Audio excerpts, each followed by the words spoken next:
All right, y'all. So we're back. This is part two of Not Appointed to Wrath, where we're covering the promised protection, the salvation, and the elect's offensive participation in Yahweh Shai's uh, war that he's going to come in and wage on the nations. All right, so I would like to begin by giving all praise, honor, and glory to our Heavenly Father, Yahweh, in the name of the beloved, our King Yahweh Shai, and through his Holy Spirit. Thank you all for joining me today. Pray that you guys are all doing well. I want to go ahead and get into this, and I pray that you guys are all edified, by part two. If you were edified by part one, share the video with other people. You know the mantra, each one, reach one. All right, so let's go ahead and get into it. We're going to begin today in Isaiah 65. All right, so Isaiah 65, let's start at verse 13. All right. Remember, this is all about the comfort, right? Because we are balancing out the scales because we did the second Ezra's study where we were talking about the judgments and wrath and so forth. But the same thing that's true for the Father, man, is supposed to be true for us, his sons, which is, we go from talking about judgment to talking about what lies on the other side of the judgment, right? The comforting words that he pronounces to us after he lets us know about the spankings. All right, so starting at verse 13. Therefore, thus saith Yahweh Ba'ashem Yahushai, behold, my servants shall eat, but ye shall be hungry. Behold, my servants shall drink, but ye shall be thirsty. Behold, my servants shall rejoice, but ye shall be ashamed. Now, the important context here is to remember that this is talking to Israel. We know that it can be expanded to include the other nations because this is going to be true for them as well, but this is Israel centric. So he's making a division between the Israel, the Israelites that he loves and those that he doesn't, because he doesn't love even all of us. All right. He calls some of us his servants and the others are not. That's why it's important to be his servant, because then you have use to him. You're of benefit to him and his plan. Otherwise, you are an enemy. You're not somebody who's beloved. So you're going to have a problem in these last days when the inevitable happens. You have to be looking around and have the foresight to see the impending doom and the crash that's coming, and people are going to be suffering famine and all sorts of other judgments, plagues and other things. But these things are not for servants. This is the reason why it's important right now. This is the time of grace. All right. That grace period is not going to last forever. It's going to close. He's given his children right now an opportunity to get on the right side of things. He's nudging us. You ever have to try to wake up somebody who's a hard sleeper and you have to shake the heck out of him? That's what he's doing right now. He's shaking the heck out of Israel right now to wake us up. All right. Because the house is on fire. The house is on fire. All right. Wake up. That's what he's saying. All right. And those of us who awaken, we're going to be saved. Those who don't awaken, they're going to burn up inside the house. Unfortunately for them.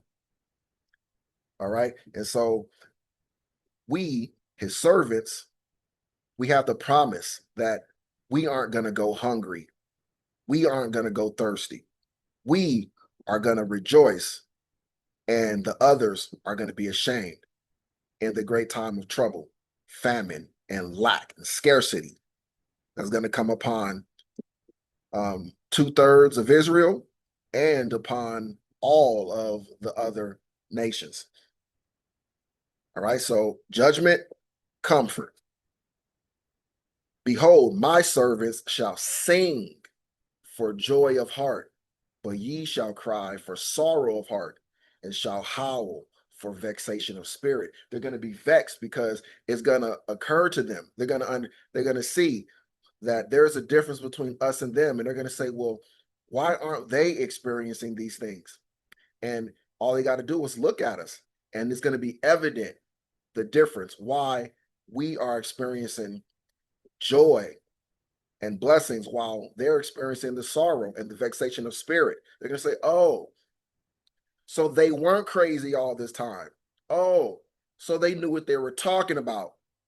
Oh, so they weren't the idiots believing in some stupid sky daddy. Oh, we were the idiots. Oh, yikes. They're going to know it was all their fault and that they deserve what they're going through. That's going to be the cause of the vexation of spirit. Right now is the time to get it together. The call is going out to the four ends of the earth, to his chosen, for us all to awaken out of sleep. Let's go to Psalm 37.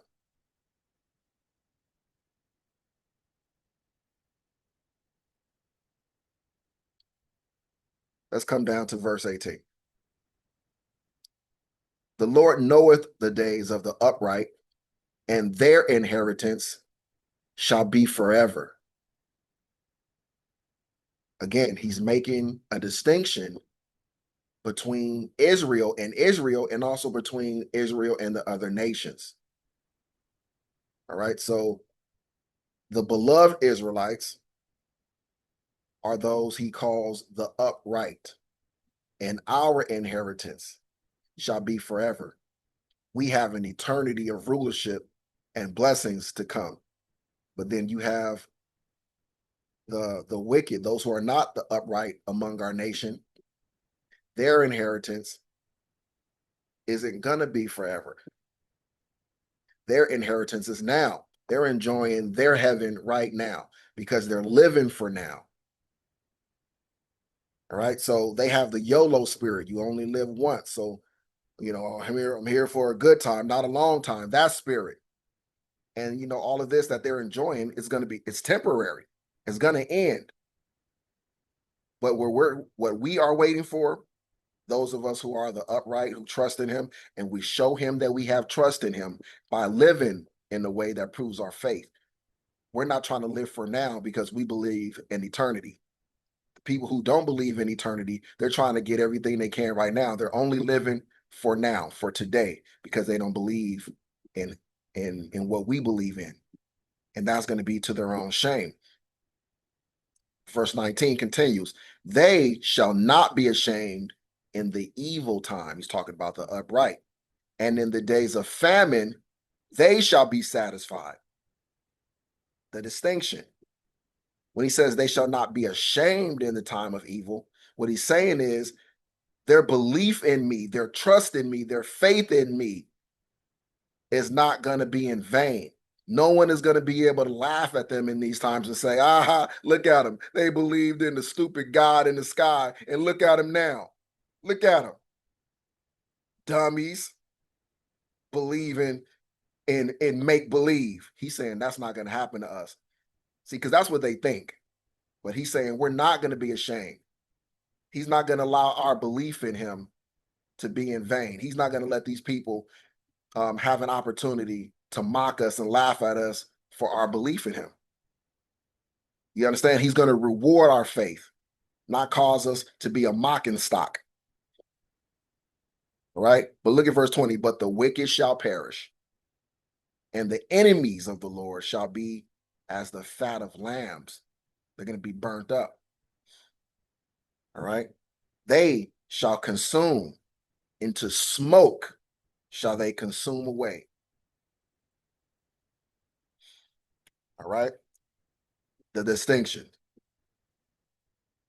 Be on the right side of things. Be among the upright. Now is your opportunity. The window's closing. Get it together. Psalm 33.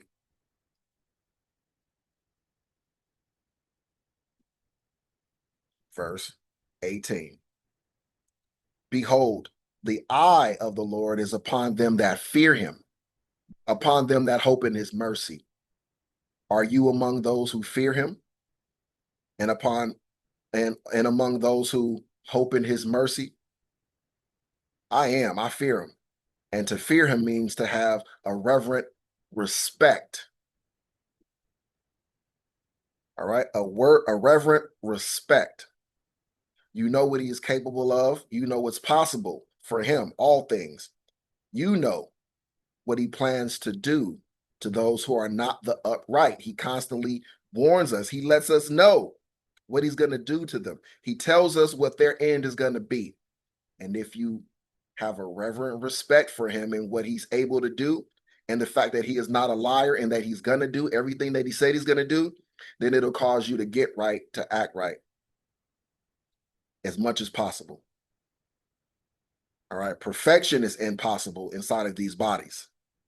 But in the eyes of the Most High, those of us who are covered by Yahweh's blood, his sacrifice, we are perfect in the eyes of the Most High because he sees the end of us, not the current state of us. He knows where we're going to end up. He knows his plans that he has for us, and he knows our hearts. He knows that we love him. Even if you struggle with certain things, all right, he knows whether or not you truly love him or not. And those who truly love him, he's going to have mercy on, like he says, and I will have mercy upon those whom I will have mercy. All right, because there's going to be some people you're going to look at them and you're not going to be able to imagine them receiving any mercy, but they're going to receive mercy because the Most High knows their heart. All right, he knows their hearts and that they may be weak in the flesh, but their spirits are willing and they love him. They're just weak. All right, those are going to be fewer in number because for the rest of us, we're going to be judged by whether or not, we overcame the weakness. Because he knows those who he gives the strength, the power, and the means, the support around us in order to help us to overcome. And if you still don't overcome with everything that he's placed around you to help you, then that's going to be to your own shame. All right. And so concerning those, he says to deliver their soul from death and to keep them alive in famine. Our soul waiteth for the Lord. He is our help and our shield. For our heart shall rejoice in him, because we have trusted in his holy name. Let thy mercy, O Yahweh, Bahashem Yahweh, be upon us, according as we hope in thee. That's strong. If you understand what it's saying, then you know how critical it is for you to hope in him. All right. And we can't do this lesson without getting Psalm 23, right? The Lord is my shepherd. I shall not want. He maketh me to lie down in green pastures. He leadeth me beside still waters. He restoreth my soul. He leadeth me in paths of righteousness for his name's sake. Yea, though I walk through the valley of the shadow of death, I will fear no evil, for thou art with me.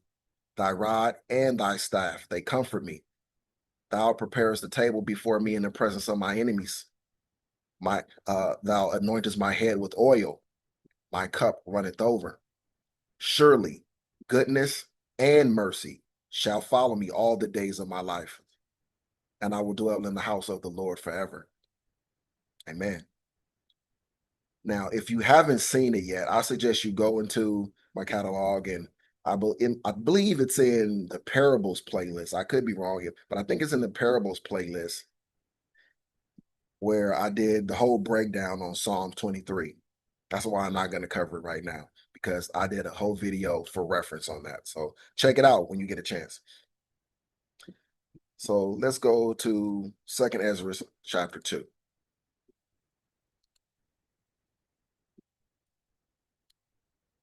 Second Ezra chapter 2, verse 27. Be not weary, for when the day of trouble and heaviness cometh, others shall weep and be sorrowful, but thou shalt be merry and have abundance. You see the consistency? Whatever he repeats, whatever he has multiple prophets echoing, that means it's very important. And so it's very important to him for us to understand that there are rewards for righteousness. because many people, they can't discern a reward for righteousness, nor can they discern a reward for wickedness. Okay, so we shall be merry and have abundance in the day of trouble and heaviness. Keep that in mind. Be faithful to him who is faithful unto you. He says, the heathen shall envy thee, because we're going to have abundance. They're going to be suffering from lack and scarcity, plagues and judgments, but they shall be able to do nothing against thee, saith the Lord. My hands shall cover thee, so that thy children shall not see hell. Kahalayim, Abanawa Yahweh, Bahashem Yahushai, Bahashem Rakakwadash. All right, let's go to Proverbs 1.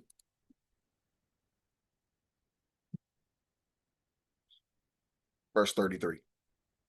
But whoso hearkeneth unto me shall dwell safely, and shall be quiet from fear of evil. But whoso hearkeneth unto me shall dwell safely, and shall be quiet from fear of evil. But look what happens before it. Look what he says before.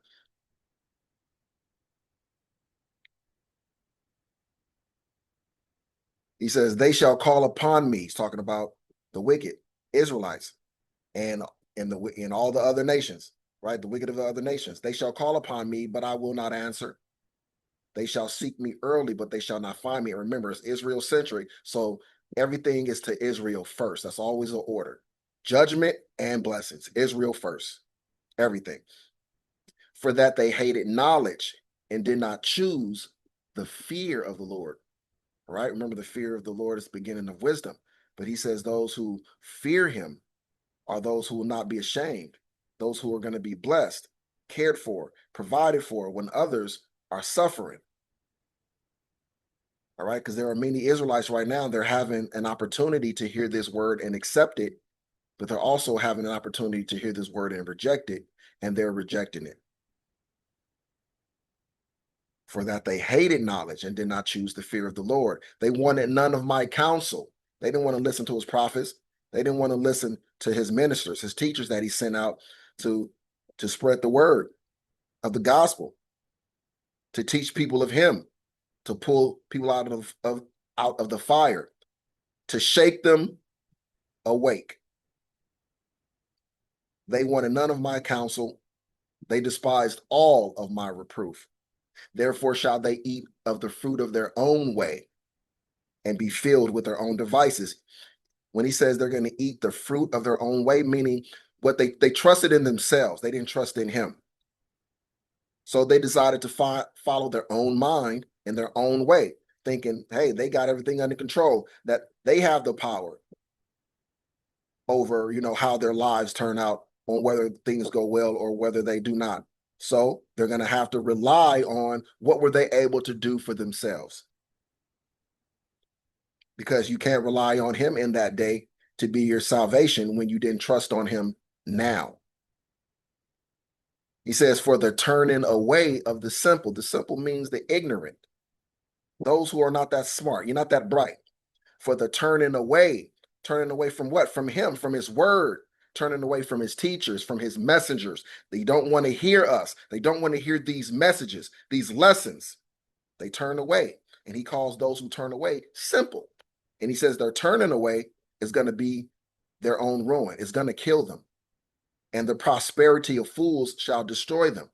There are some people right now who are enjoying some prosperity, although they don't have a relationship with him.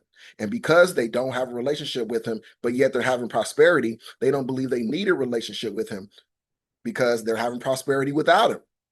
And so that prosperity is going to lead to their destruction because it's keeping them from him. But whoso hearkeneth unto me shall dwell safely and shall be quiet from fear of evil. All right, to bring it back home. So the same power, the same God who sent Joseph ahead of Israel to preserve life in famine will also preserve his remnant again. So our defense is Yahweh. Okay, and with Yahweh, the elect, the 144,000 elect, are going to go on the offensive to defend Israel and to wage war on the other nations and to do what kings do, right? They go to war and they take over the nations they conquer and they become theirs. Same way the Romans did it, the Greeks did it, right? When they went to war, those places came under their rulership.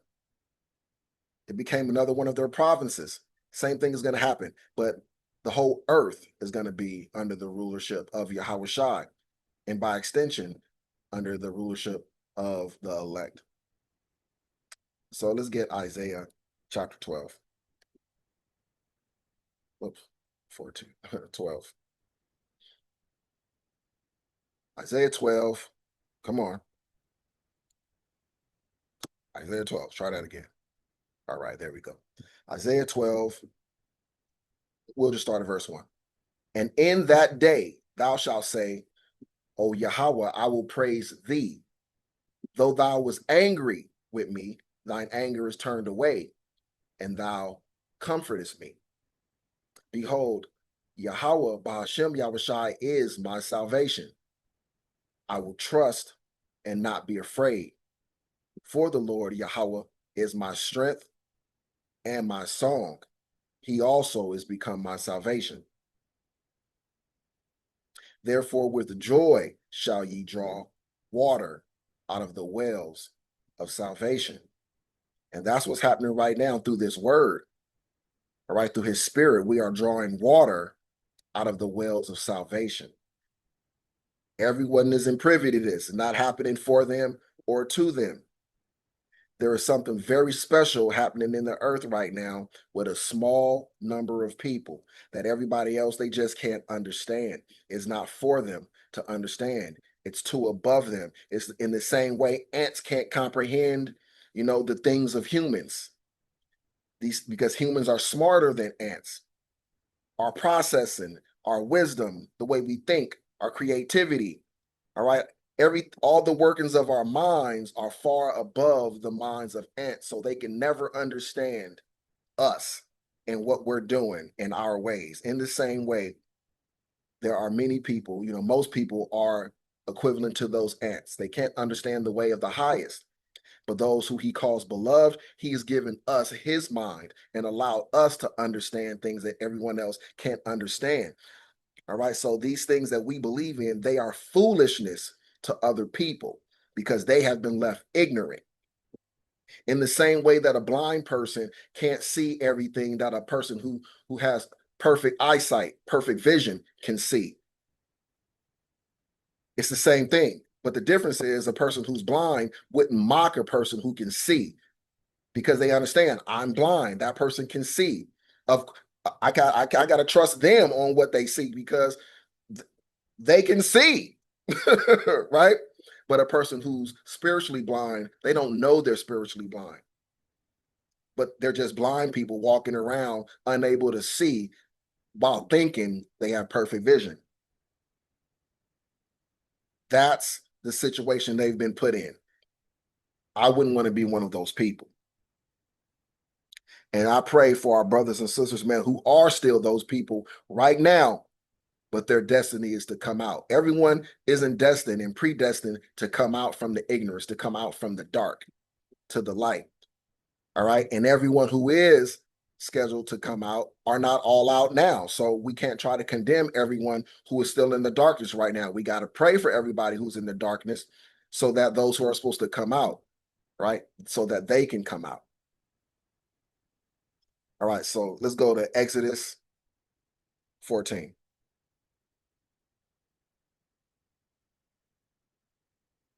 Exodus 14, verse 14. The Lord shall fight for you, and ye shall hold your peace. Israel, listen. The Lord shall fight for you, and ye shall hold your peace. This is Israel centric. Okay. Fear ye not, it says in verse 13, right? Stand still and see the salvation of the Lord. Yahweh Shai is telling us that right now through the Spirit, through the Holy Spirit. Moses said this to Israel in his day, and Yahweh Shai is saying this to us now in our day. He's communicating to us through the Holy Spirit, telling us to fear not. That's what he's telling you in this lesson. You see, he's put his spirit on me to say these things to you that he desires to say to you. So you're hearing him through me tell you, fear ye not, stand still. Stand still, that means to trust him and see the salvation of the Lord.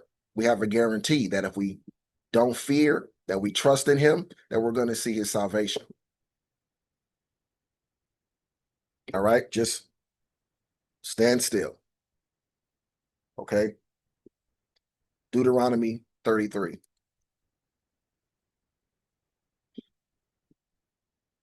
And it's a hard thing to do in this world for most people. But when you believe in him, it's not a hard thing to do. It's easy because you trust him. It's only hard when you don't really believe. And some people are saying they believe, but they don't really believe, and it shows through their actions. That's the reason why the scriptures say that faith without works is dead. You can't say that you have faith in him and that you believe in him, but then you don't do the things that prove your faith. All right, you got to do the trust fall. All right, so Deuteronomy 33, verse 26. There is none like unto the God of Jeshurun, God of Israel, who rideth upon the heaven in thy help, not in the help of all the earth, not in the help of the Christians, for Israel, and in his excellency on the sky. The eternal power is thy refuge, and underneath are the everlasting arms. And he shall thrust out the enemy from before thee. He got it. He's going to do it. Don't worry. And shall say, destroy them. Listen, and he shall thrust out the enemy from before thee and shall say, destroy them. Say that to who? To the elect, because the elect are going to take part in the offensive. All right, we're going to be a part of it. Israel then shall dwell in safety alone. Wait a minute. Christians believe that, it's all about them. Scriptures say that Israel then shall dwell in safety alone. The fountain of Jacob shall be upon a land of corn and wine. The fountain of Jacob shall be upon a land of corn and wine. Also, his heavens shall drop down dew. All right. So this is talking about the rulership of Israel. Yahweh Shai and the elect, the 144,000, shall drop down dew because they are going to take care of the remnant. They're going to care for the remnant. The remnant are going to be good. Happy art thou, O Israel, who is like unto thee, O people saved by Yahweh, by Hashem Yahweh Shai, the shield of thy help, and who is the sword of thy excellency. And thine enemies shall be found liars unto thee, and thou shalt tread upon their high places, meaning we're going to stomp them out. We're going to tread upon their high places, and we're going to stomp them out, and we're going to take over. The same way the Israelites had to go into the quote unquote land of Canaan and go up against the giants. All right. That was symbolic also. It was literal, and it was symbolic of the fact that Israel had to go up against people that were mightier than them in order to receive their inheritance. We are going to go up against people mightier than us to take our inheritance from them. We're going to take the earth back. All of it. All right. That's what this is about. So let's go to Psalm 110.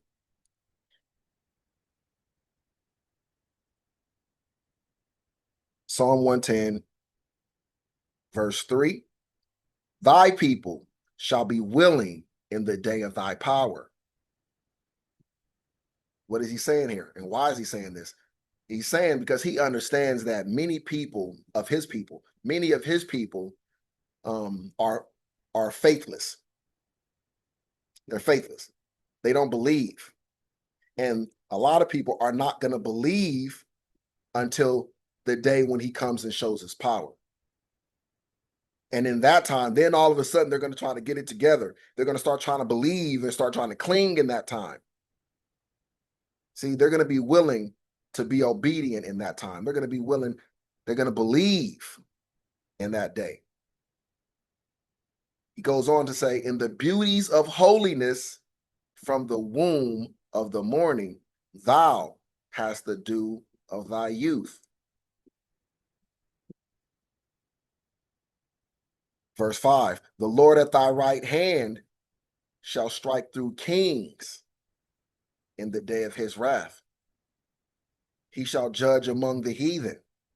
He shall fill the places with the dead bodies. He shall wound the heads over many countries. This is war on the other nations. You see, we have no power. We're not able to get out of our circumstances on our own. We're going to have to rely on him. But first, before these things happen, he's going to cause our enemies to step up their hatred for us. That's what's happening right now. Just pay attention. He's making them angrier right now, making them more hateful so that they become more worthy and deserving of everything that he plans to do to them. And it's also meant to cause his people to cry out for him for help because we can't help ourselves. We're not going to be able to stop them. And if he doesn't step in, we're going to be completely exterminated if he doesn't step in. He's going to allow them to get their hands on 2/3 of Israel. That means the great majority. And then he's going to step in for the 1/3 to save the 1/3 from being harmed. You want to be a part of that 1/3 of Israel. You don't want to be a part of the 2/3. You don't quite understand how bad it's really going to be in that time.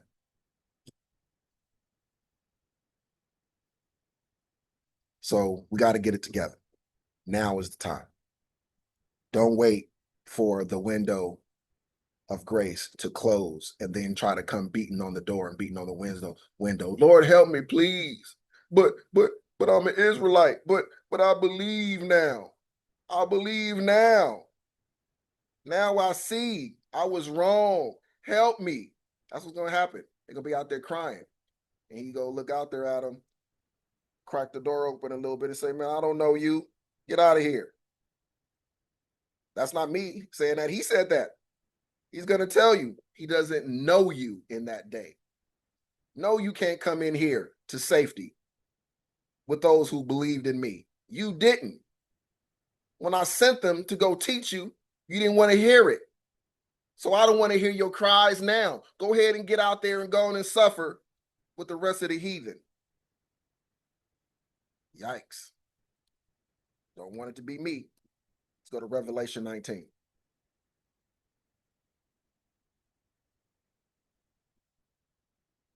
Come on. Revelation 19. There we go. All right. We want verse 11. That's where we're going to start. The coming of a Mashiach. And I saw heaven opened, and behold, a white horse. And he that sat upon him was called Faithful and True. We know that's Yahushua. And in righteousness he doth judge and make war. In righteousness, because he's coming to destroy the wicked. His eyes were as a flame of fire, and on his head were many crowns. He has on many crowns because he has conquered the earth, defeated all the nations, and made their lands his lands, their countries his countries, their kingdoms his kingdoms, their people his people. Right? He's going to come and take everything from all the nations of the earth. Everything. Their lands, their power, all their wealth, everything. We're about to take everything. The entire earth is about to go on welfare. See, this is the Most High's his sense of humor. They created circumstances where our people have to be on welfare and get government assistance and everything else in order to survive and mock us in the midst of it, all because he planned to do this to them. Remember, he says that he's going to return their recompense upon their head. Everything that they do to us, he's going to do to them. And this is what he plans to do to them, so he caused them to do it to us first. You see, that's his sense of humor. The whole world is about to go on welfare. We're about to take all the wealth. They're going to have none, right? And look. The funny part is that you hear these wicked people talking about right now that, the time is going to come. Their goal is to take everything, right, from everybody and that we're going to own nothing and love it, right? Oh man, you see, because they're trying to play God. They're trying to play Yahweh Shai, right? They're trying to beat him to the punch. Because that's exactly what's about to happen to them. We're about to take everything to them. They're about from them. They're gonna own nothing. They're gonna own nothing. But you know what? They're gonna love it because they're gonna be under righteous rulership and they're gonna have everything that they need. But first, they're gonna have to go through 1,000 years of getting spanked. We got 1,000-year get back period. All right. And then after that 1,000 years, then we ain't going to be spanking them no more. Then all of those who were declared worthy during that 1,000-year period, they'll get to enter into the kingdom and not suffer those things anymore. And those who were deemed unworthy, they'll go into that lake of fire for an eternity. All right. That's what's coming. All right. But to continue, it says,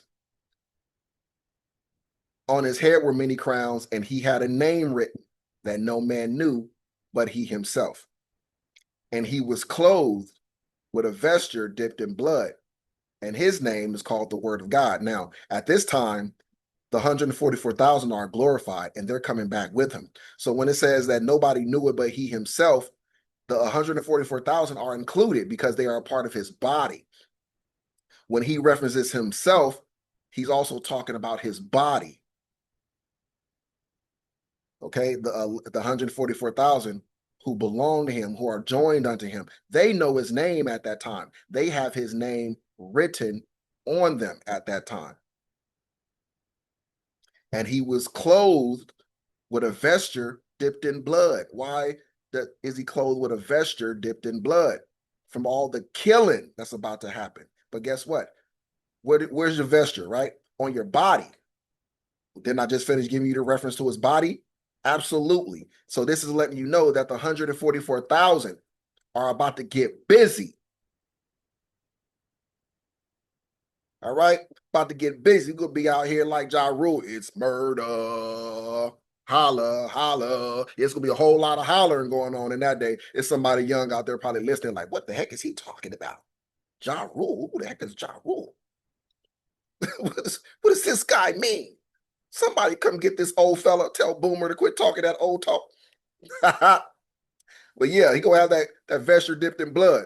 All right, the elect, the 144,000 men are gonna be laying stuff down. Okay, and his name is called the Word of Yahweh. And the armies which were in heaven followed him upon white horses, clothed in fine linen, white and clean. This is letting you know that it's the elect, because the elect, the 144,000, are the ones clothed in that fine linen, that white and clean. All right, this is not talking about angels. This is talking about the 144,000. Okay, if we go backwards a little bit to verse 8, he says, no, let's go back a little bit more. Marriage of the Lamb. Because remember, the marriage of the Lamb happens before he comes back. The 144,000 go to heaven. They go to stand before the Father, and they are joined unto Yahweh Shai. They become just like him, gods just like him, having power just like him. Let us be glad and rejoice and give honor to him, for the marriage of the Lamb is come, and his wife had made herself ready, the 144,000. And to her was granted that she should be arrayed in fine linen, clean and white. For the fine linen is the righteousness of saints. So not talking about heavenly angels. This is talking about the 144,000. So you got that for context. So when we come back down, because I got to prove all things, right? I just can't sit here and talk. And the armies which were in heaven followed him upon white horses, clothed in fine linen, white and clean. My point is proven that these are the 144,000, that the marriage happened. They went to heaven. The marriage happened. They were joined to him. They were made like him, and they come back with him to wage war. Okay? And out of his mouth goeth the sharp sword. Remember, he's the king. He delegates. So though it says his vesture dipped in blood on the outside, it sounds like it's talking about his literal garments on himself.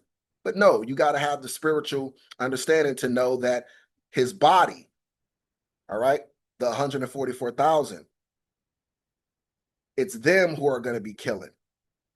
He's going to be giving directions. He's going to be delegating and calling shots like a boss does, right? And they're going to be getting it done. We are going to be getting it done. Those of us who are of that number. You can't convince me that I'm not. The Lord himself is going to have to tell me I'm not, because you can't tell me. I tell you that right now, because I believe it. And that's in all humility, because I believe, like I said, I believe it because I trust in him. I have faith in his word and what he's shown me. When he loves you, he tries to make things clear to you. The same way he did with his apostles. He had to show them his power, show them himself to prove who he was to them so that they would believe him and have an unshakable faith so that they can go out into the world and teach on his behalf, having a faith that's unshakable. Because how else would he be able to leave the ministry in their hands if they were shaky in their faith? No, his disciples have to be strong and immovable in our faith. We have to know like we know, like we know. And he does that by showing us things in our lives to make sure that we're clear on who we are and where we stand. So that's where my stance on you can't tell me no different. And I am of that number of the 144,000. And I'm not hoping to be. I know I am. And I stand on it. That's where it comes from. That is in humility. Trust in him. That's what that's about. All right. And out of his mouth goeth the sharp sword. See, because that's him delegating. That's him shot calling. That with it he should smite the nations. And he shall rule them with a rod of iron. And we know that we are the rod of iron. We are his whooping stick. He's going to use us to beat the people in pieces, to beat them into obedience, to make them pay for everything that they've done. And he treadeth the winepress of the fierceness of the wrath of the almighty power.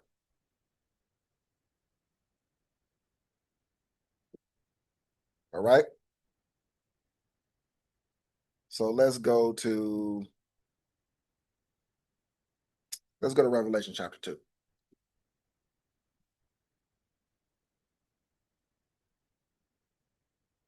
Now, I'm going here, but I can really go to any of the churches of Smyrna and read the conclusion at the end of each letter to the church. And this part is going to be true in part for all of them. Where it says in verse 26, and he that overcometh and keepeth my works unto the end, to him will I give power over the nations, and he shall rule them with the rod of iron. As the vessels of a potter shall they be broken to shivers, even as I received of my Father. All right.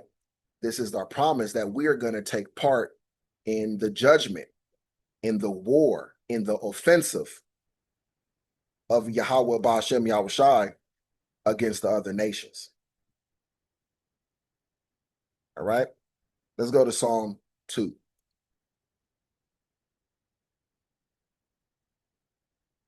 verse 8. Ask of me, and I shall give thee the heathen for thine inheritance, and the uttermost parts of the earth for thy possession. Thou shalt break them with the rod of iron. Who? The heathen. We are going to break them, right? With the rod of iron. Yahweh Shai, first and foremost, is receiving the heathen for his inheritance. And because we are of his body, we receive the heathen for our inheritance. All right, literally, the same way we became their inheritance when we went into slavery. Oh, their turn is coming. They're going into captivity. And all of us, of the righteous, the upright, we are going to have slaves as well. Again, he's going to do unto them as they did unto us. They can't escape it.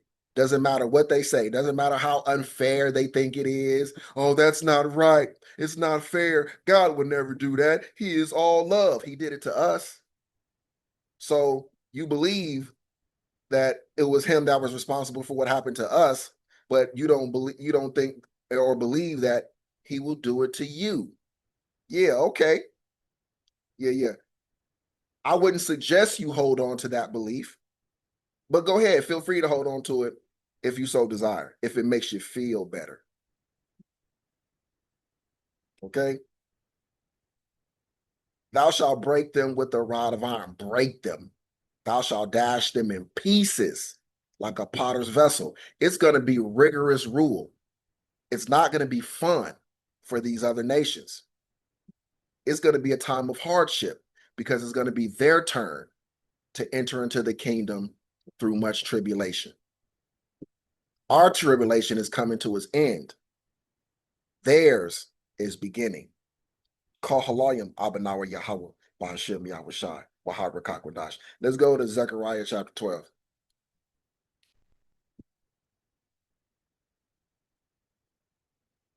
Verse 8. In that day shall the Lord defend the inhabitants of Jerusalem. All right, he's talking about his people.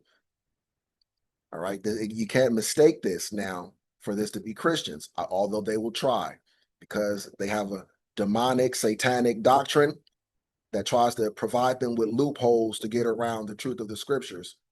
Again, that's going to be to their detriment, though. And he that is feeble among them at that day shall be as David. This is talking about the remnant. And the house of David shall be as God. This is the 144,000. As the angel of the Lord before them, meaning they're going to be like Yahweh Shai. But even the remnant of Israel are going to be mighty men, like King David was. They're going to be upgraded. Israel is about to get an upgrade, man. We're not about to be what everybody sees us to be now. This is a temporary state. This is what we have to go through to get to where we're going. Embrace it, because this is but for a short season. But our glorification is eternity. It's for eternity. All right? Let's go to Micah chapter 5.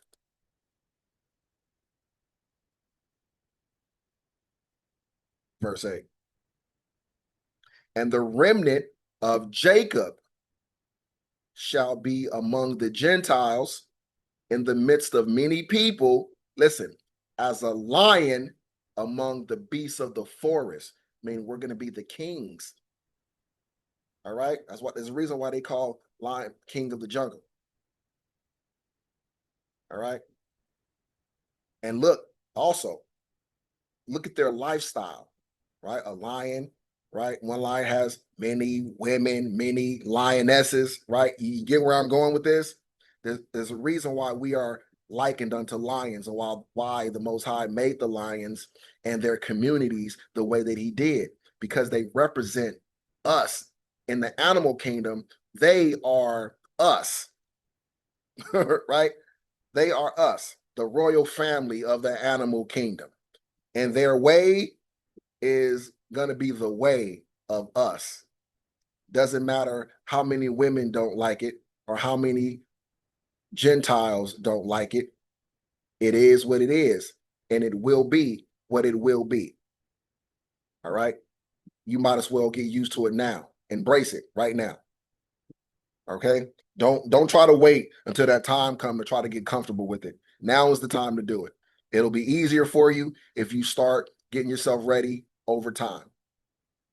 Because if you can't get with his way, if you don't like it, you'll be taken out of the way. That's the bottom line.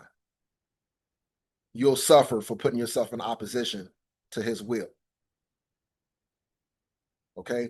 But look, it says that we're going to be among the Gentiles in the midst of many people, in the midst as a lion among the beasts of the forest, as a young lion among the flocks of sheep, who, if he go through, both tread it down and tear it in pieces, and none can deliver, because we're going to be mighty and powerful in that time, and there's going to be nothing anyone can do against us. They're going to have no power to do anything in that day except bow, bend the knee, obey. That's it. We're going to be gods on earth. It's going to be a troubling time to our enemies. Okay, listen to verse 9. It says, thine hand shall be lifted up upon thine adversaries. See that? That means we're going to be putting it on them.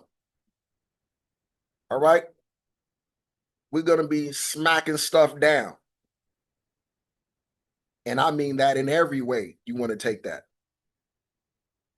All right? And all thy enemies shall be cut off. All of our enemies. Why? Because they're gonna have to get down or lay down. So they're gonna have to bend the knee or be considered an enemy. If they're considered an enemy, they shall be cut off, killed, destroyed. That's it. That's all. No other alternatives. Let's go to Isaiah 41.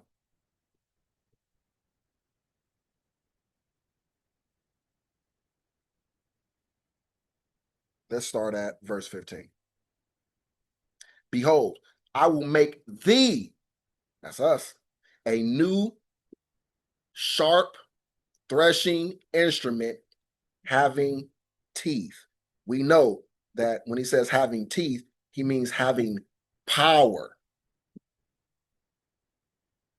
Having teeth means having power. He says he's going to make us a new sharp threshing instrument having power. Thou shalt thresh the mountains and beat them small. We know mountains is symbolic of powerful governments and countries. All right, they got great, powerful, and mighty armies, militaries, all right, wealth, and so forth. They're called mountains. He says we're going to thresh the mountains and we're going to beat them small. We're going to beat these mighty nations into small nations, and shall make the hills as chaff. The hills are the smaller, lesser nations, and we're going to make them as chaff. All right, we know the chaff, all right, is nothing, and it blows in the wind and is scattered in the wind and is of no importance or consequence. This is what's coming for the other nations. Thou shalt fan them. I was just talking about the chaff, they're blown in the wind, right? Thou shalt fan them, meaning we're going to scatter them. And the wind shall carry them away, and the whirlwind shall scatter them. See, this is him, emphasizing what exactly he was just saying, in case the language left you in the dark about what he was trying to communicate. And thou shalt rejoice in the day of the Lord, and shalt glory in the Holy One of Israel. See, thou shalt rejoice in the day of the Lord, because that's why it says, and the woe to you who desire the day of the Lord. For what end is it for you? It's saying that because the Most High, he already knew what the Christians would be doing.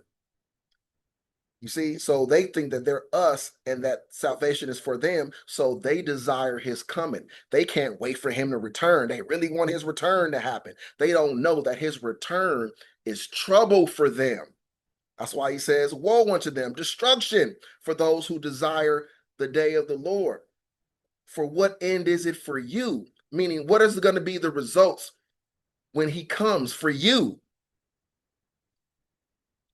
Talking to them. Destruction is what's coming for them when he comes. But he says, we are going to rejoice when he comes, and we shall glory in the Holy One of Israel, in Yahweh Shai. Very clear. All right. You want to be one of us. You don't want to be one of them. And you want to be one of us who he says, I love him. I love her. That one is mine. That one loves me. That one is obedient. That one is trying hard to be obedient, to get it together. That one is seeking a relationship with me. I'm going to cover that one. Mine. So that's what's happening right now. We're all being marked. Either you're being marked as one of his that are going to be safe and blessed, or one of those who aren't his who are going to be troubled. All right, let's get Jeremiah 51. Verse 20. Concerning Israel, he says, thou art my battle axe and weapons of war. He calls us his battle axe and weapons of war. All right.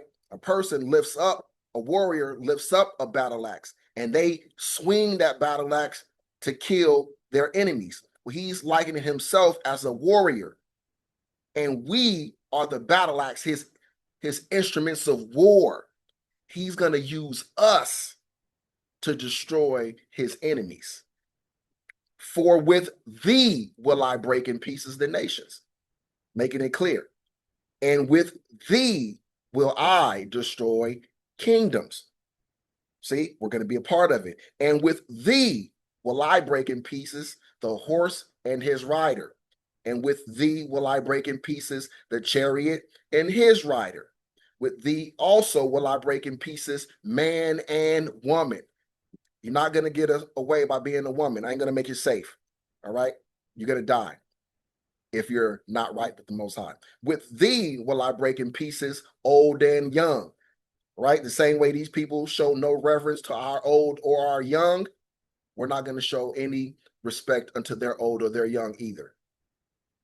And with thee will I break in pieces the young man and the maid. I will also break in pieces with thee the shepherd and his flock. And with thee will I break in pieces the husbandman and his yoke of oxen.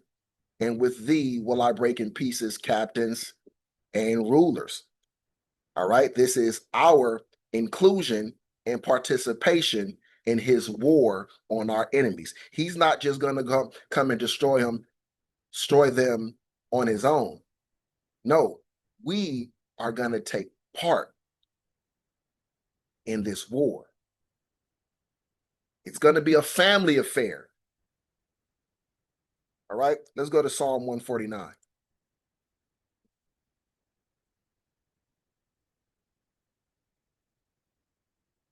Verse 5.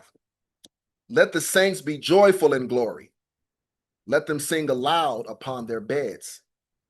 Let the high praises of Yahweh be in their mouth, and a two-edged sword in their hand, to execute vengeance upon the heathen and punishments upon the people. This is what we're going to do. To bind their kings, their rulers, with chains, and their nobles with fetters of iron, to execute upon them the judgment written.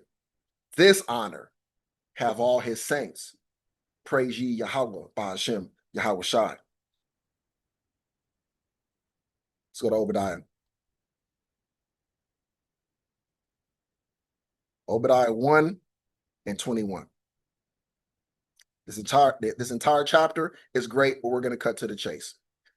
He says, and saviors, plural, see the S on the end, and saviors shall come up on Mount Zion to judge the Mount of Esau, and the kingdom shall be the Lord's. Saviors, because this is the 144,000. We are going to be the saviors of Israel and the other nations. Yahweh Shai is the savior of Israel. We are the saviors for the remnant, and we are the saviors for all the other nations. They got to come through us to be saved. We're his children, man. He's making us a part. We're taking part in his military offensive. We're taking part in the taking back of the kingdom. We're going to take part in rulership. We're going to take part in salvation and deliverance.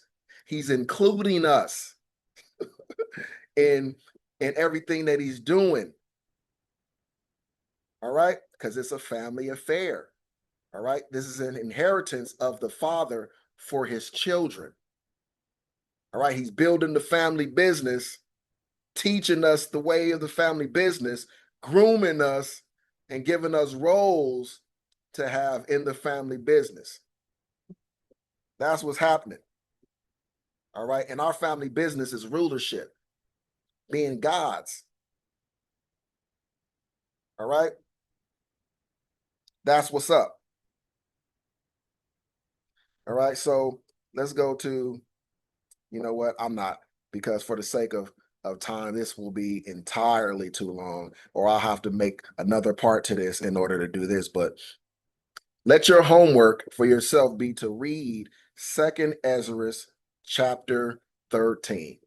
All right. The entire chapter is about, Yahushua is coming and him using the remnant him using the elect, 144,000. All right. In his war offensive. So our defense is the captain of our salvation, Yahushua. Our offense is to move when he moves, executing written judgments in his day. All right. As it says in Daniel, the saints will take the kingdom. Matter of fact, let's go there. Let's go to Daniel chapter 7.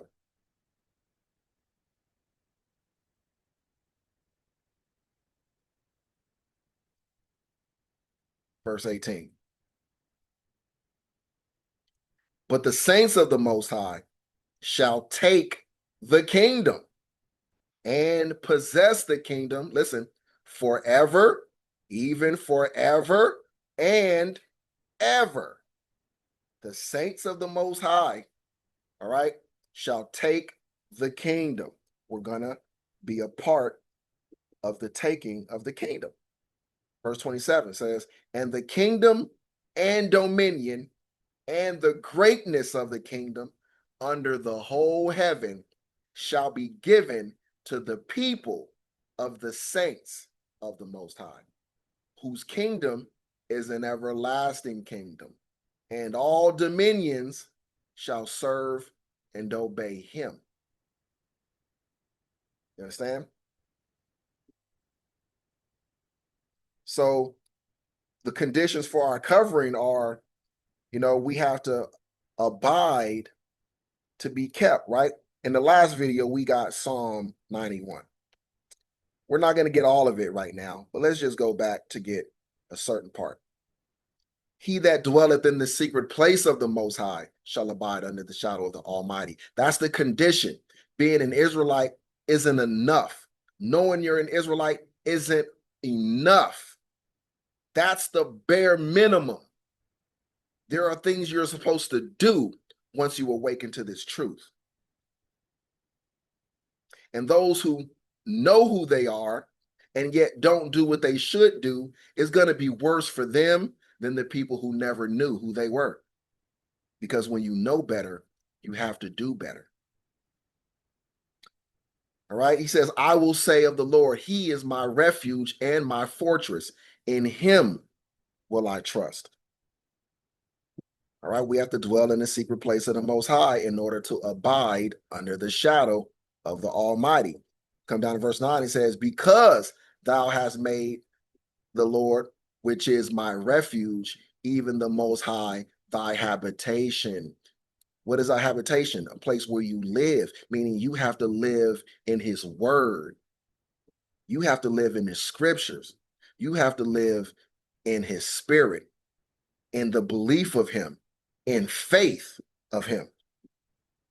He has to be your resting place. And then verse 10 is true for you. There shall no evil befall thee, neither shall any plague come nigh thy dwelling. All right, let's go to Revelation 14.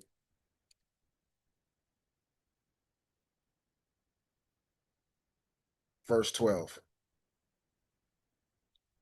Here's the patience of the saints. Here are they that keep the commandments of the Most High and the faith of Yahweh Shai. So again, we're talking about the conditions for covering.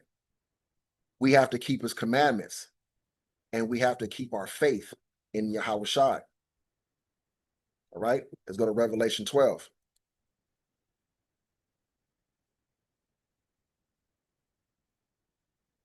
Verse 11.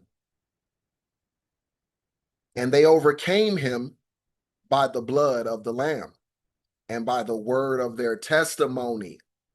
And they loved not their lives unto death, meaning we were willing to risk our lives and to give up our lives right now for him, to say, you know what, I'm not going to try to live for myself. I got an eternity waiting for me. All I got to do is sacrifice right now. Stop trying to live for today and live for eternity. Most people can't do that because most people don't believe in eternity. So they can't do it because they don't believe it. But for those of us who believe in it, it's easy for us to do. So we're going to be the ones who receive the reward that everyone is going to wish they had later on. They're going to all hate themselves and wish they did what we did. They're going to wish they sacrificed for a time in order to receive blessings forever. Right? It says, so we have to overcome by the blood of the Lamb, which means we have to have faith in his sacrifice and his death being enough for our salvation, that we don't try to rest in the law of Moses and act as if the law of Moses is the key to our salvation. No, we know Yahweh Shai's blood, his sacrifice, his death is the key to our salvation. And by the word of our testimony. All right? Because he gives us this life and these blessings and the protection and the covering and the deliverance and everything in order for us to be his witnesses, in order for us to serve, as living testimonies of him, because the rest of the world is supposed to get to know him through us. They're supposed to know that he even exists through us. So these are the conditions. All right. Let's go to Sirach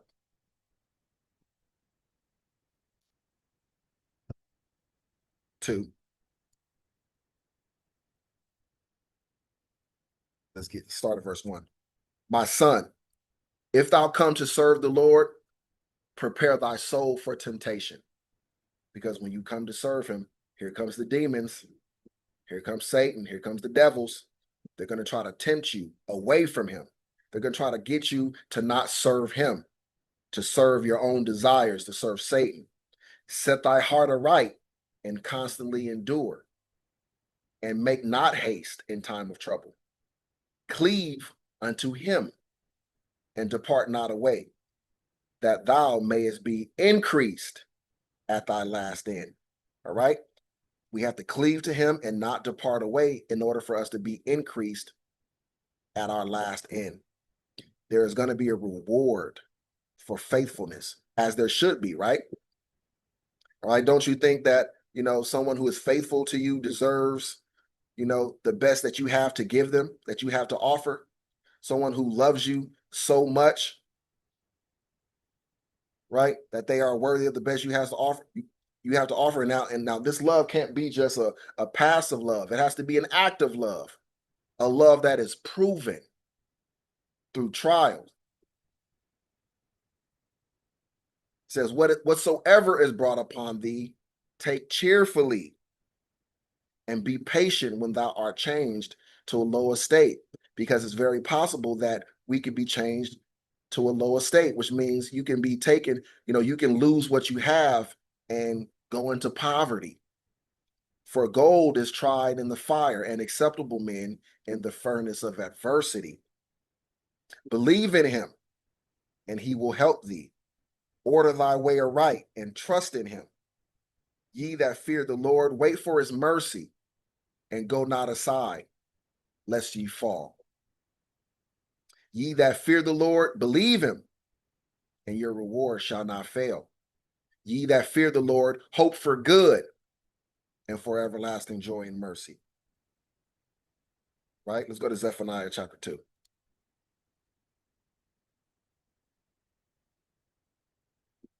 Verse 3. Seek ye the Lord, all ye meek of the earth, you Israelites, which have wrought his judgment. You have experienced his judgment. Seek righteousness, seek meekness. It may be ye shall be hid in the day of Yahweh's anger. All right, let's go to Malachi chapter 3.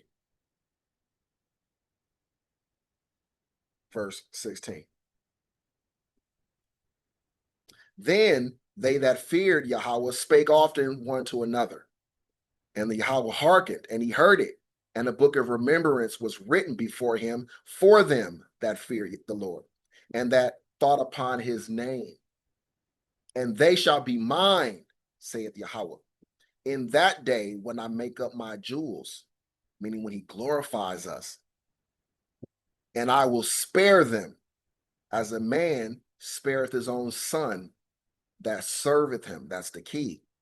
We're supposed to be children that serve him in order to be spared, in order to be made his jewels. Then ye shall return and discern between the righteous and the wicked. Return from where? Remember when I told you about the 144,000 who are going to go to the throne room, to the marriage with the Lamb, and then they're going to come back with him to judge and make war? This is what it's talking about. Then shall ye return. Remember, he says, when he make up his jewels, we're going to go to heaven. He's going to make us gods. He's going to make us jewels. Then we're going to return, and we're going to discern between the righteous and the wicked. You see, because we're going to be gods, we're going to have the ability to know who the wicked are and who the righteous are. We're just going to know. So we're going to know who to kill and who to spare. We're going to know everything they've ever done. We're going to know who's worthy of death. We're going to know who's worthy of judgment and what type of punishment to give everyone. We're going to know. He's going to give us the ability to know and the ability to execute his judgments upon the heathen. Right? That's what's coming. All right. Let's go to Hebrews 10.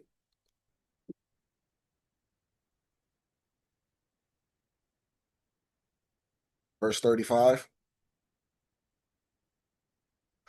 Cast not away, therefore, your confidence, which hath great recompense of reward.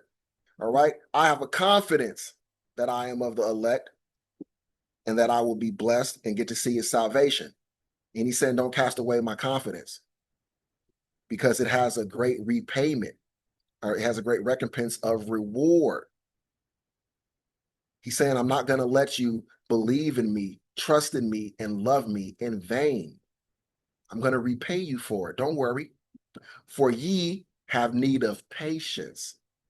See, that's the thing. He said, that's why he said, don't cast it away, because he says we have need of patience because things may not happen as fast as we want them to or hope they will.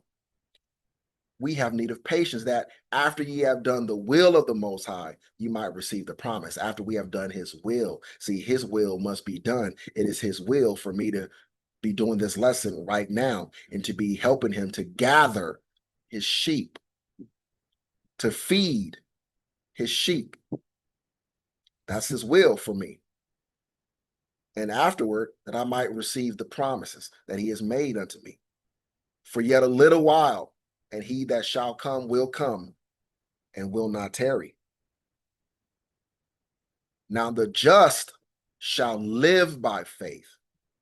But if any man draw back, my soul shall have no pleasure in him.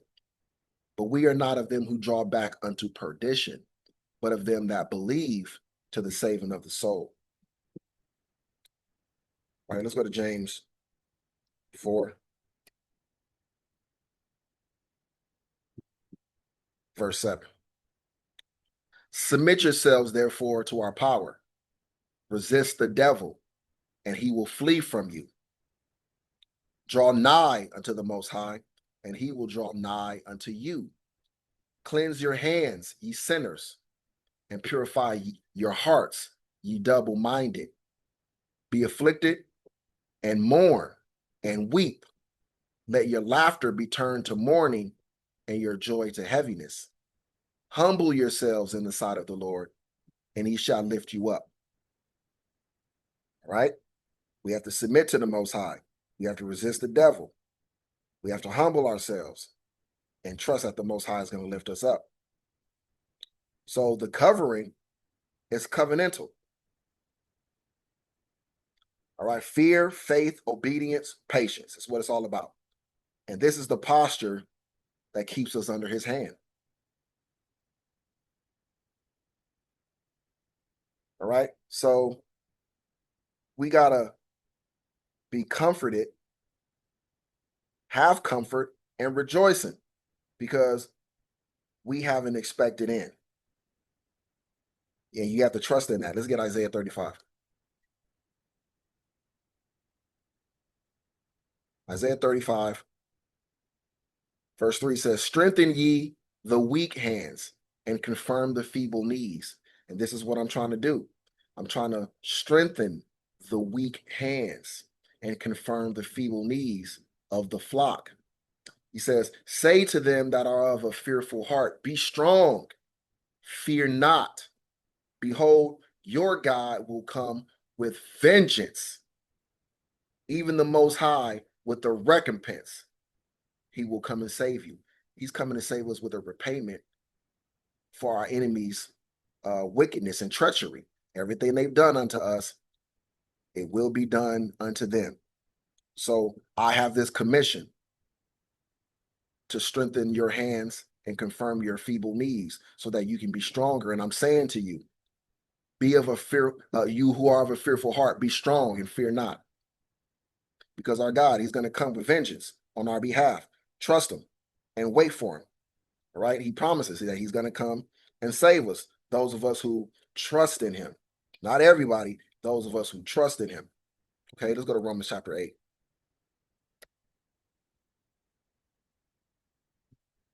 Let's get verse 18. For I reckon that the sufferings of this present time are not worthy to be compared with with the glory which shall be revealed in us. All right. The sufferings of this present time are nothing in comparison to the glory which shall be revealed in us. So this is nothing. You got to see it that way, that what we're going through now, the things that we suffer now, it's nothing. It's worth it, is what it's saying. The things we're suffering now, it's worth it to suffer these things when you compare them to the blessings and the glory that are waiting for us. Watch. You ever been through something difficult and then made it through it, and then there were blessings and rewards on the other side of it? And after you were like, man, it was worth it going through all of that to get to where I'm at right now. While you were going through it, it was hard, man, and it was difficult, and you were stressed out, and you were troubled in your mind and in your spirit, but you stuck it out. You made it through, right? And the reward for making it through was so great that it made the things that you suffered worth it. All right? Being on the other side of it, you're like, man, you know what? I go through it again, knowing what I know now to get what I have now. That's what this is saying to us. And that's how we're going to feel later. You might not feel that now, but he wants you to feel that now and to believe it now. Don't wait till later to be thankful and to be strong in your spirit. All right? Be strong now. Trust him right now. Be thankful right now. Let's go to 1 Peter chapter 1. Remember, levels to everything. Those of us who are the most faithful will have the greatest rewards. Those of us with the greatest trust and belief in him will have the greatest rewards. And there are going to be people who didn't believe the way we do, who don't have the faith that we do. Later on, they're going to wish they did. They're going to be looking at us and our rewards and our blessings. They're going to be saying, man, I wish I would have believed back then like they did. I can have this, I can have that. Look at everything that they got, man. Look at their lives, man. I wish that was me. Man, I wish I could go back and do it all over again. That's what they're going to be saying.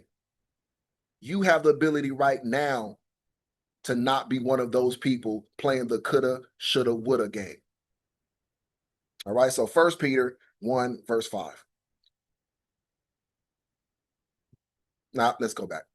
Blessed be the God and Father of our Lord Yahushua HaMashiach, which according to his abundant mercy has begotten us again unto a lively hope by the resurrection of Yahushua HaMashiach from the dead, to an inheritance incorruptible and undefiled, and that fadeth not away, reserved in heaven for you, who are kept by the power of the Most High through faith unto salvation, ready to be revealed in the last time. He's talking about us.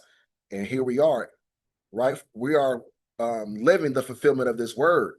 He kept us through all the generations, through faith unto salvation. All right. And we are being revealed in the last times right now, as he promised that he would do, as the scripture said that he would do. We are living proof that his word is faithful and true. All right. It says, wherein ye greatly rejoice, though now for a season, if need be, ye are in heaviness through manifold temptations, that the trial of your faith, being much more precious than of gold that perisheth, though it be tried with fire, might be found unto praise and honor and glory at the appearing of Yahushua Mashiach. This is what it's all about. Okay, so let's go to 2nd Ezra.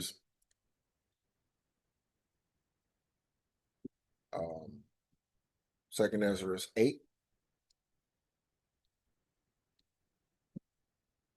and 52. 2nd Ezra 8 and 52.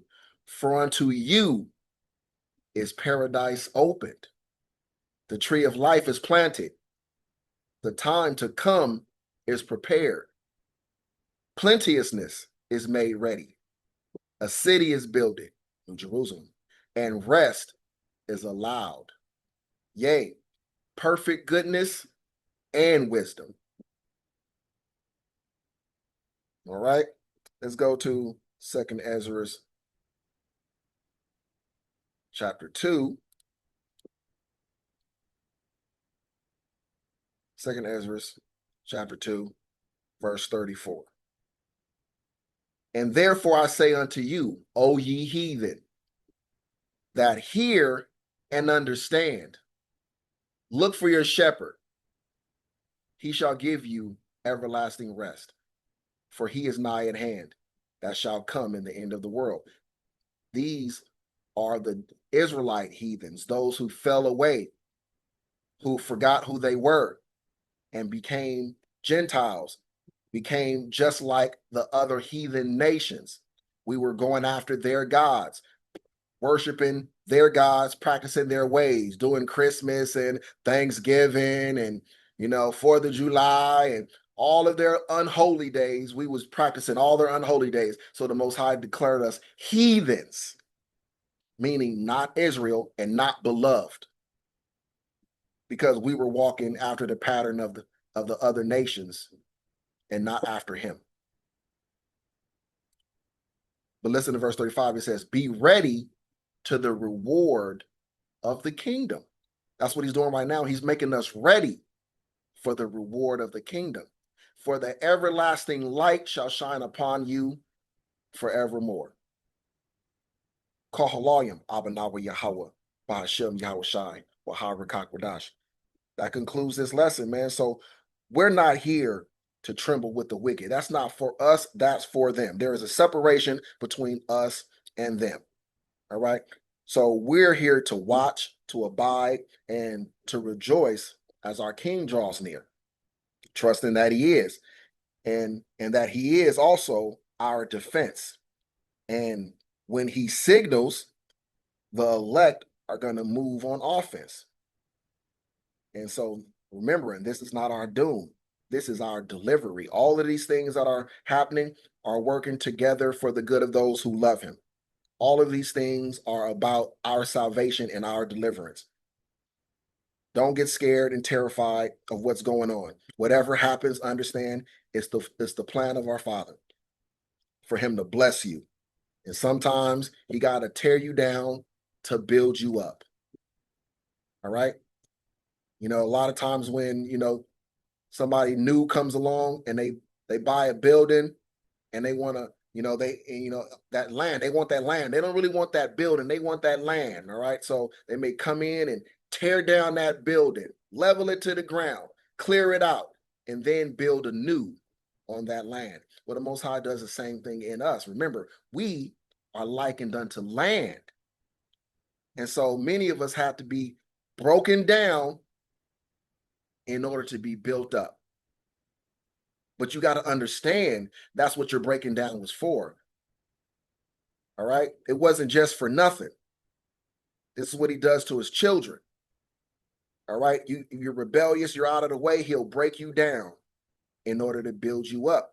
But many don't ever learn the lesson. They don't understand that the reason they're being broken down is for him to build them up. So they never come to him for the building part. They just get broken down and they never get rebuilt because they don't turn to the builder. So they stay down. Once he breaks you down, you stay down. You can never rise again unless you turn to the builder. Your only way to rise is through him. And he's not going to let you win any other way. He's going to make everything that you try outside of him fail. He's going to do all of this to get you to finally recognize, I can't do any of this on my own. Everything I'm trying is failing. I'm losing at everything. And so that you finally just turn to him and say, Lord, help me. All right, I give it all to you. I'm turning back to you because I tried to do it myself and I couldn't. I give up. I put my life in your hands. I trust you. What do you want me to do? See, that's point of surrender. That's the point when things are going to start getting better for you, because now you're turning the control of your life over to him. You're admitting, okay, I can't do it, because you can't. He's not gonna let you, especially if you're beloved. He's not gonna let you win in life outside of him. It's just not gonna happen. So when you start to lose in life and experiencing hardships, that's supposed to be your signal that you're getting too far from him. Turn around. All right. It's like that shock collar on the dog. All right. They got a certain perimeter they can walk around, but when they go too far, that's supposed to make them say, okay, I'm going too far. Come back the other way now. Otherwise, I'm going to keep getting shocked. I'm going to stay in pain the more I keep trying to go the other way. We have a spiritual shock collar around us. And the further we get away from them, the worse our lives are going to be, the more pain, the more, you're going to lose in life, and you don't win. Things don't get better until you come back the other way, back towards him. All praise, honor, and glory to the highest. Grace, peace, and blessings to the saints. I pray that you guys were all edified. I was, all right, through the Spirit. I'm teaching, but I'm also being taught through the Spirit. All right. And so I pray that you guys, that you take this word and you become a blessing to somebody else. We all know the mantra, each one, reach one. That's the mission statement. I'll see you guys on the next one, Yahweh willing. Shalom.